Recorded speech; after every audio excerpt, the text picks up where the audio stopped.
It, I think Mike had already said it, and also I can give you more examples why we recognize what China is doing.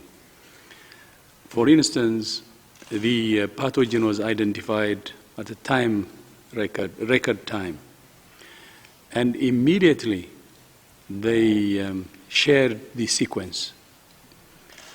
And when they shared the sequence, it helped other countries to prepare the diagnostic tools to test cases. That by implication means they have helped actually in preparing other countries and in preventing the problem from growing. Because when you don't test or diagnose, cases will be missed and transmission will, local transmission can be established. In addition to that, the other reason we appreciate and recognize is, I will give you one example which I said before also.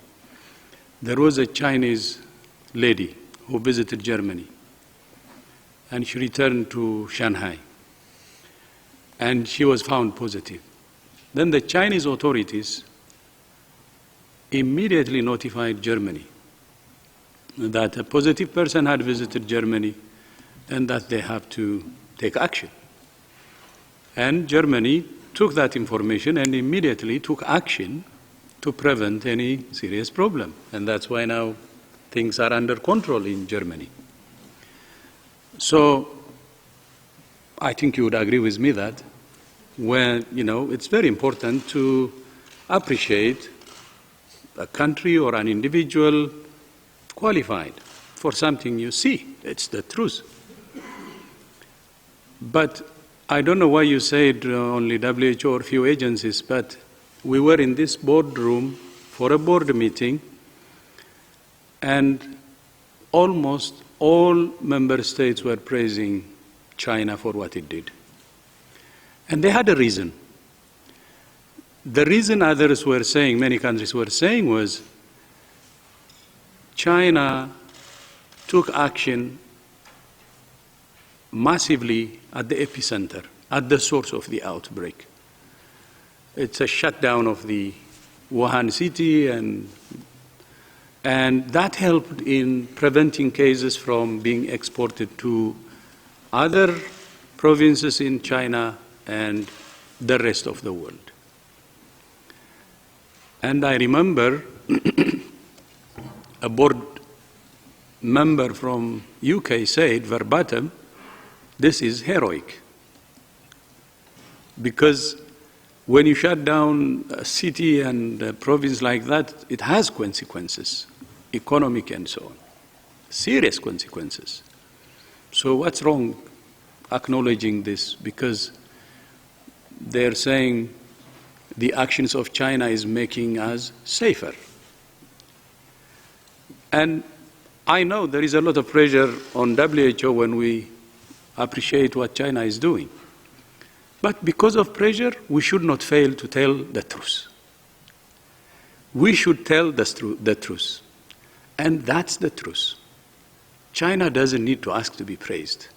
And I don't expect any country wants asks to be praised. It was not. It is not. That's the truth, the whole truth. And with my colleagues, we speak the same language, because we have seen these concrete things that should be appreciated. I will add one more. We have met the president. We have seen the level of knowledge he has on the outbreak. We saw firsthand that he is leading the outbreak directly. And we always ask for political commitment, political leadership. That's what we have seen. So, don't you appreciate that kind of leadership that's really committed? Again, the truth. We don't say anything to appease anyone. It's because it's the truth. And then I will give you more dimension to it. China is not the first country we have acknowledged.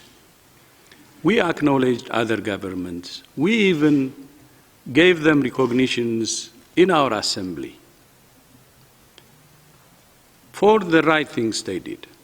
It helps in two ways. One, it helps them to continue doing the right things they're doing. But secondly, it helps other countries to recognize the good practice that country which is recognized is doing, and they can learn from that country. That's it. But I have been asked this question many times. Mike has been asked this question many times. Bernard, many of our colleagues, Maria, Sylvie, and so on, our answer is the same.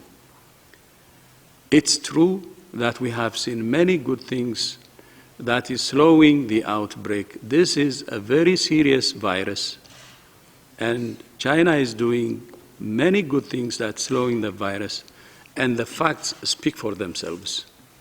And this has to be recognized. And the whole world is seeing this, because if you see the number of cases, although in China it's more than 40,000, but in the rest of the world we have less than 400, or around 400, and only one death. So let the truth speak for itself. And the world can judge. There is no abstraction here, or there is no, what do you call it, spinning here, because if the rest of the world had cases, especially in the 24 countries which have reported cases, I don't think they will hide it. It's because they don't have cases. That's what we think. So the rest of the world is still safer compared to Wuhan and the Hubei province, by the way. It's in a better shape.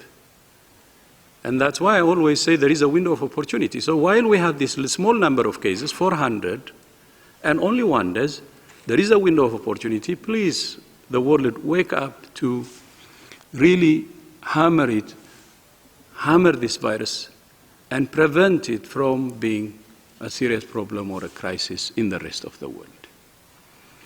And I hope you will agree with me that you take all the factors whichever way, there are things that should be recognized. And because of pressure, I will not stop doing that or saying that, because it's the truth. Even if it's just one person staying and telling the truth, I think that should be the case. And we're telling the truth, and we will tell the truth. And that's what we believe. This is not just personal to Tedros. It's our position. We have been together when we traveled. Mike was with me, Bernard was with me, Sylvie was with me. We have seen what we have seen. And we are giving qualified recognition. And actually, my call is, please, let's recognize as a world, as a globe, what China is doing and help them and show the solidarity. If there is any problem in the process on the outbreak, something that they failed to do, there will be challenges. There are challenges. I know there will be weaknesses. Even China itself is saying it. We will assess that, learn from it, and improve for the future. But now, what's important is not stigmatizing a country or attacking a country, but stand in solidarity and fight against this common enemy, COVID-19, or the virus. We have to fight it in unison, as humanity, because we're one. And this virus attacks every human being. No one is immune. It's a threat to all of us. So we should start in unison. I think it's time to really unite and attack this virus. I was so humbled and I was so happy today when I sat with scientists full of this house. Everybody was using the same language. They said, we will work together. There is a common enemy. And we will plan immediate actions, medium and long term, and stop this outbreak. As humanity, this is a common agenda to all of us. That's what they said. And they have also recognized focusing on the epicenter and at the source, what China is doing is actually the right thing to do. So it's that kind of solidarity we need. Solidarity, solidarity, solidarity. To be honest, let's not waste our time on saying who is acknowledging, why is acknowledging, and so on. Let's focus on the work. Let's calm down, no panic, no fear, and try to do the right things with solidarity. And that's what I would ask. Thank you.